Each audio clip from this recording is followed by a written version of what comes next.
रामू रात को जंगल गया। उसने बरगद के पेड़ से 7 पत्तियां तोड़ी। जंगल की अजीब आवाजों से वो डर गया, लेकिन उसने हिम्मत नहीं हारी।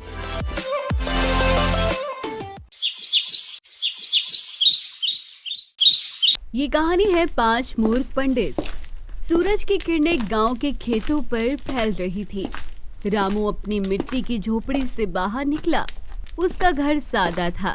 सामने एक छोटा सा आंगन था, जहां उसका बैल गंगू बंधा हुआ था। गंगू का मोटा ताजा शरीर और चमकती आंखें देखकर कोई भी कह सकता था कि वो रामू का सबसे कीमती साथी है। झोपड़ी के पास विमला, रामू की पत्नी, चूल्हे पर रोटियां सेक रही थी। रामू का जीवन साधारण था, लेकिन वो अपने परिवार और गंगू के साथ रहता था। अरे गंगू, तू तो मेरे लिए भगवान का दिया हुआ वरदान है रे। आज फिर खेत चलना है। इस बार धान की ऐसी फसल उगाएंगे कि सारा गांव देखता रह जाएगा। तू तो मेरा सबसे बड़ा सहारा है मेरे भाई। हाँ हाँ गंगू, तेरा सहारा है और मैं तो बस रोटियां सेकने के लिए आई हूँ ना। दिन रात उसी बैल की बात करता है।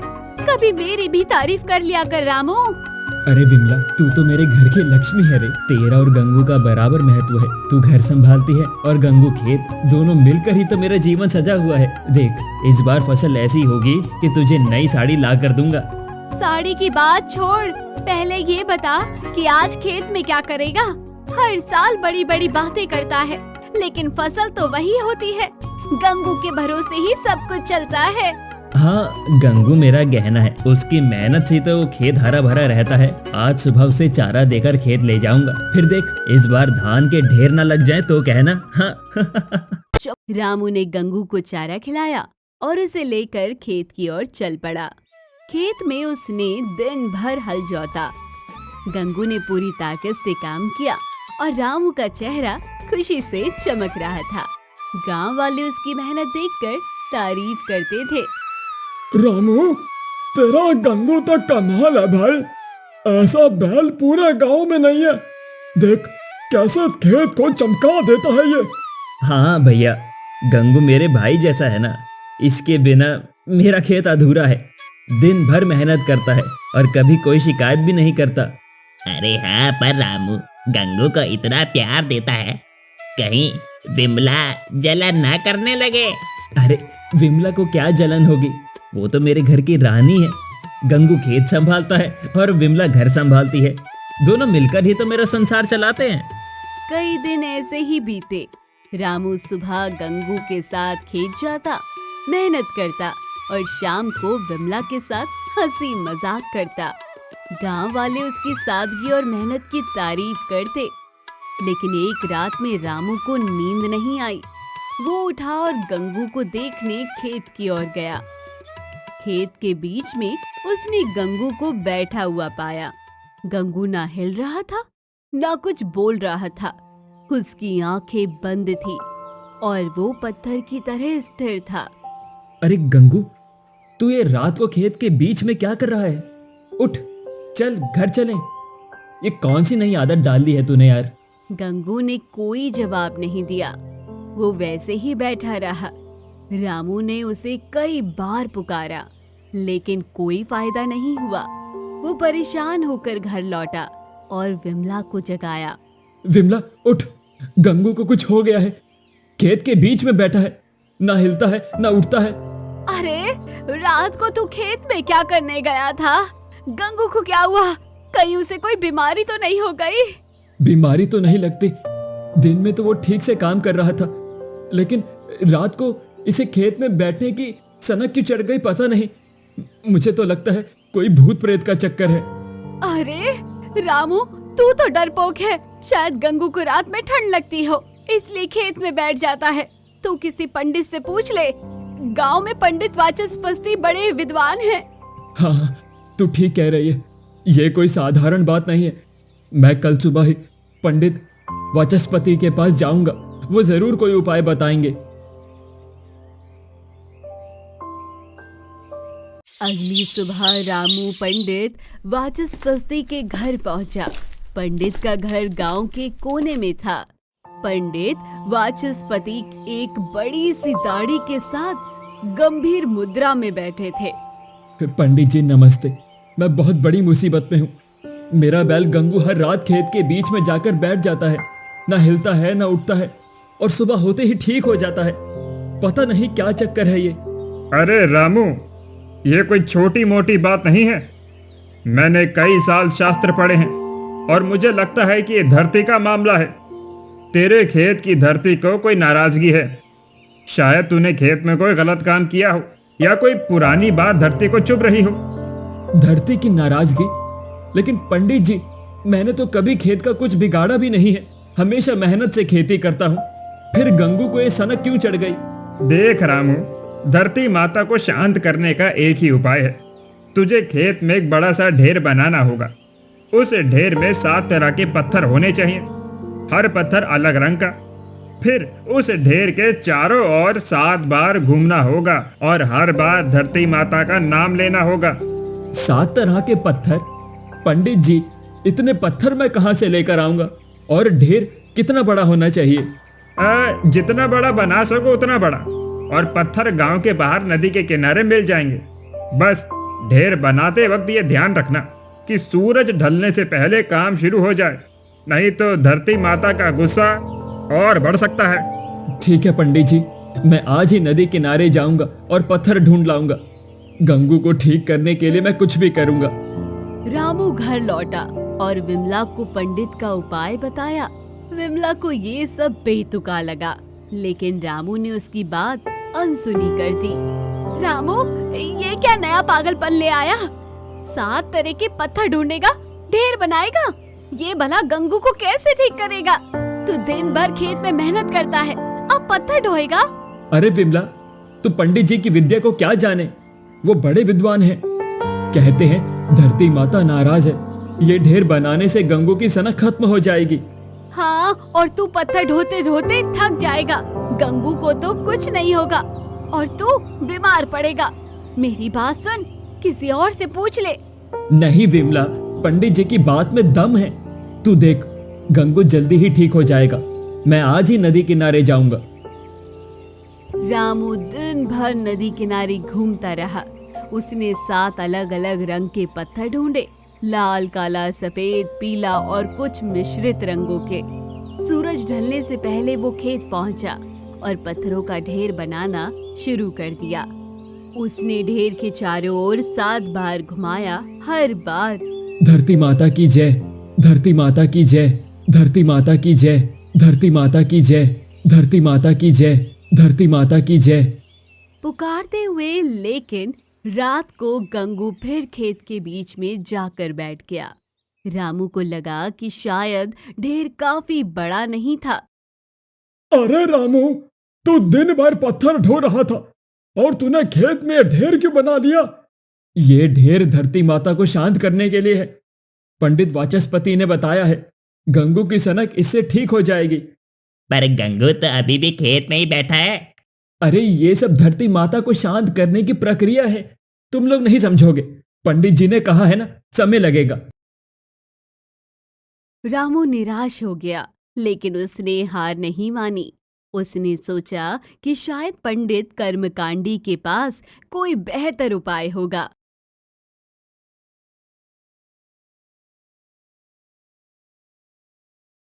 पंडित कर्मकांडी मंदिर के पास एक छोटी सी झोपड़ी में रहता था। रामू सुबह सुबह उसके पास पहुंचा, गंगू की समस्या को लेकर। पंडित जी नमस्ते, मैं बड़ी मुसीबत में हूं। मेरा गंगू हर रात खेत में बैठ जाता है। मैंने पंडित वाचस्पति का उपाय किया, पत्थरों का ढेर बनाया, लेकिन कुछ फायदा नहीं हुआ। अरे रामू, वाचस्पति तो बस किताबी बातें करता है, उसकी बातों में क्या दम? असली उपाय तो मेरे पास है। ये तेरे पूर्वजों का किया क्रम है। शायद तेरे दादा परदादा ने कोई गलती की हो, जिसका श्राप गंगू पर पड़ रहा है।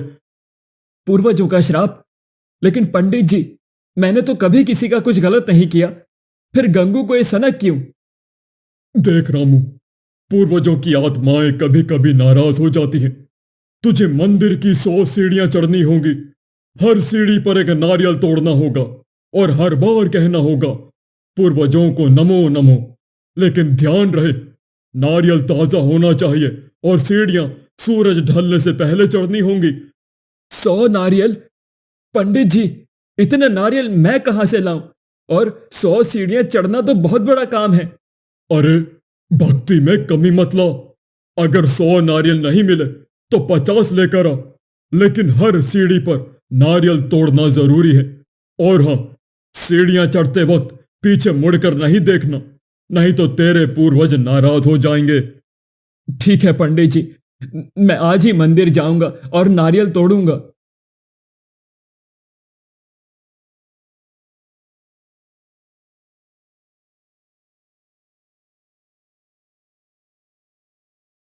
रामू ने विमला को ये उपाय बताया। विमला ने फिर उसका मजाक उड़ाया। रामू, अब तू मंदिर की सीढ़ियां चढ़ेगा और नारियल तोड़ेगा? ये क्या पागलपन है? पहले पत्थर ढोए, अब नारियल तोड़ेगा? गंगू को इससे क्या फायदा होगा? विमला, तू पंडित जी की बातों को क्या समझेगी? वो कहते हैं ये हमारे पूर्वजों का श्राप है। मंदिर की सीढ़ियां चढ़ने से सब ठीक हो जाएगा। तू देख गंगू, जल्दी सब ठीक हो जाएगा। ठीक है, जा कर ले, लेकिन नारियल बर्बाद हुए तो मैं नहीं देखूंगी। और हाँ, सीढ़ियों से गिर गया तो मैं नहीं उठाने आऊंगी। अरे तू चिंता मत कर, मैं सब संभाल लूंगा। रामू ने गांव के बाजार से 50 नारियल खरीदे और मंदिर की ओर चल पड़ा। उसने 100 सीढ़ियां चढ़नी शुरू की। हर सीढ़ी पर एक नारियल तोड़ा और पूर्वजों को नमो नमो पुकारा। लेकिन नारियल जल्दी खत्म हो गए और आखिरी सीढ़ियों पर वो खाली हाथ चिल्लाता रहा। मंदिर के पुजारी और गांव वाले उसे देखकर हंस रहे थे। अरे रामू, तुम मंदिर में नारियल तोड़ रहा था? सारी सीढ़ियां नारियल के टुकड़ों से भर गई। हाँ भैया, ये पूर्वजों को शांत करने का उपाय था। पंडित कर्मकांडी ने बताया है, गंगू की सनक इससे ठीक हो जाएगी। ये सब भक्ति का काम है, तुम लोग नहीं समझोगे। रामू निराश हुआ, लेकिन उसने हिम्मत नहीं हारी। उसने सोचा कि पंडित ज्योतिषी शायद कोई बेहतर उपाय बताएंगे। पंडित ज्योतिषी गांव के बाहर एक बड़े पेड़ के नीचे बैठता था। उसके पास तारों और ग्रहों के चित्र बने थे और वो हमेशा कुंडली देखने में व्यस्त रहता था। रामू उनके पास पहुंचा। पंडित जी नमस्ते, मैं बड़ी मुसीबत में हूँ। मेरा गंगू हर रात खेत में बैठ जाता है। मैंने पत्थरों का ढेर बनाया, मंदिर की सीढ़ियां चढ़ी, लेकिन कोई फायदा नहीं हुआ। अरे रामू, ये सब तो बेकार का उपाय है। वाचस्पति और कर्मकांडी की बातों में क्या दम?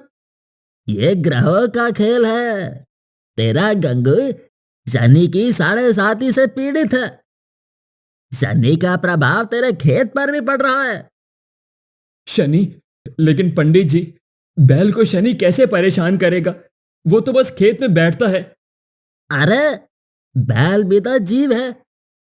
शनि सबको प्रभावित करता है। सुन, तुझे एक उपाय करना होगा। गांव के बाहर जो बड़ा तालाब है, वहां जाकर 7 काले पत्थर ढूंढने होंगे। हर पत्थर को तालाब में डुबोना होगा और फिर खेत में ले जाकर गंगू के सामने रखना होगा। 7 काले पत्थर? पंडित जी, तालाब में तो सारे पत्थर एक जैसे लगते हैं, और गंगू के सामने रखने से क्या होगा? अरे, तू मेरी बात मान। पत्थर तालाब की तलहटी से लेना और सूरज छिपने से पहले खेत पहुंचा देना। अगर एक भी पत्थर गलत हुआ तो शनि नाराज हो जाएगा। ठीक है पंडित जी, मैं आज ही तालाब जाऊंगा और पत्थर ढूंढ लूंगा। रामू ने विमला को ये उपाय बताया। विमला ने फिर से उसका मजाक उड़ाया। रामू, अब तू तालाब में पत्थर ढूंढेगा? पहले खेत में पत्थर ढूंढे, फिर मंदिर में नारियल तोड़े, अब तालाब में कूदेगा? ये भला गंगू को कैसे ठीक करेगा? विमला, तू पंडित जी की विद्या को क्या जाने? वो कहते हैं शनि का प्रभाव है, पत्थर रखने से गंगू की सनक खत्म हो जाएगी। ठीक है, जाकर ले जो करना है। रामू दिन भर तालाब में काले पत्थर को ढूंढता रहा। उसने 7 पत्थर चुने और उन्हें खेत में ले गया। उसने गंगू के सामने पत्थर रखे, लेकिन गंगू ने पत्थरों की ओर देखा तक नहीं। रात को वो फिर खेत में बैठ गया। उसने सोचा कि पंडित तंत्रवादी शायद कोई बेहतर उपाय बताएंगे।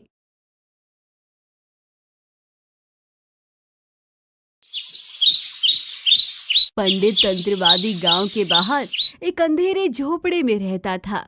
उसका झोपड़ा अजीब अजीब चीजों से भरा था, हड्डियां, राख और मंत्र लिखे कागज। रामू उसके पास पहुंचा। पंडित जी नमस्ते, मैं बड़ी मुसीबत में हूँ। मेरा गंगू हर रात खेत में बैठ जाता है। मैंने पत्थरों का ढेर बनाया, मंदिर की सीढ़ियां तक चढ़ी, तालाब से पत्थर लेकर आया, लेकिन कुछ फायदा नहीं हुआ। अरे रामू, ये सब बेकार के उपाय हैं। वाचस्पति, कर्मकांडी, ज्योतिष, इनकी बातों में क्या दम? ये तो काला जादू है। किसी ने तेरे खेत पर जादू टोना किया है। काला जादू? लेकिन पंडित जी, कौन मेरे खेत में जादू करेगा? मैंने तो किसी का कुछ बिगाड़ा भी नहीं है। अरे, जादू कोई भी कर सकता है। सुन, तुझे एक काम करना होगा। गांव के बाहर जो जंगल है, वहां एक बरगद का पेड़ है। उस पेड़ की 7 पत्तियां तोड़नी होंगी, लेकिन ध्यान रहे, पत्तियां रात को 12 बजे ही तोड़नी होंगी। फिर उन पत्तियों को गंगू के सामने जलाना होगा। जंगल में रात को? पंडित जी, वहां तो भूत प्रेत रहते हैं, और पत्तियां जलाने से जादू कैसे टूटेगा? अरे, तुम मेरी बात मान।